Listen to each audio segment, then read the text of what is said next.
Hello and welcome to Screen Hack Friday episode 2, where today we're going to talk about turning your screens into awesome notice boards that are quick and easy to update.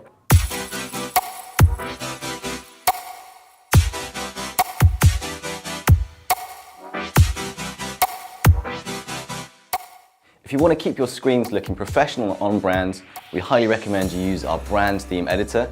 You guys can use your own logos, your font styles and colors to keep your screens looking really on brand across all your apps to give a really consistent branded feel. A really simple and effective way to create notice boards for ScreenCloud is to use our Google Slides application. That way, anytime you update the Google Slides file, it will update automatically on all of your screens. And we also have a multitude of free templates to choose from. You can use our notice board application to show just about anything you want, from big announcements, important updates, and special offers. And something fun we like to do here at ScreenCloud is put some funny facts about a new joiner who's coming into our team. That's it for this episode. Be sure to subscribe here on YouTube for more Screen Hack Friday episodes. Thank you so much for watching and see you soon.